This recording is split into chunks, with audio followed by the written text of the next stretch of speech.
चंद्रशेखर बावनकुळेंच्या नेतृत्वाखाली विधानसभेमध्ये भाजपनं प्रचंड यश मिळवलं. असंच यश आता रवींद्र चव्हाणांसोबत स्थानिक स्वराज्य संस्थांच्या निवडणुकीमध्ये मिळवू असा विश्वास मंत्री अतुल सावे यांनी व्यक्त केलेला आहे.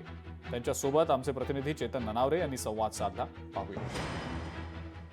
चंद्रशेखर बावनकुळे यांच्या जागी आता रवींद्र चव्हाण यांची निवड होत आहे आणि आपल्या सोबत पहिली प्रतिक्रिया व्यक्त करण्यासाठी मंत्री अतुल सावे आहेत. सर, खांदेपालट होतोय पक्षाध्यक्षपदी, कशा प्रकारे बघता रवींद्र चव्हाण यांच्या नेतृत्वाकडे?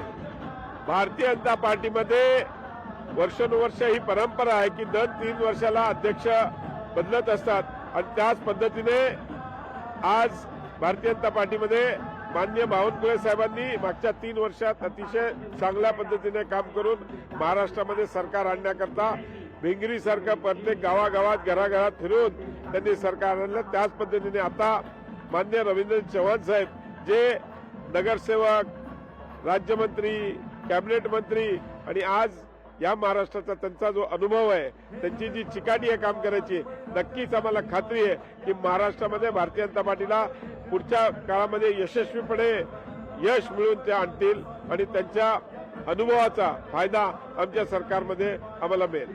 विधानसभेमध्ये भाजप मोठा भाऊ असल्याचं सिद्ध झालेलं होतं.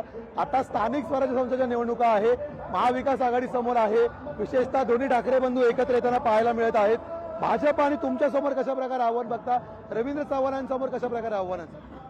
भारतीय जनता पार्टीचे नेते आणि राज्याचे मुख्यमंत्री देवेंद्र फडणवीस साहेब यांच्या नेतृत्वामध्ये अतिशय यशस्वीपणे या महाराष्ट्रामध्ये काम चालू आहे आणि नक्कीच खात्री आहे की त्यांच्या नेतृत्वात आणि रवींद्र चव्हाण साहेबांच्या परिश्रमामुळे नक्कीच आम्ही या महाराष्ट्रामध्ये आमचं यशस्वीपणे तिघांचं सरकार काम करेल. कॅमेरामन लालचंद यादवसह मी चेतन ननावरे, मुंबई.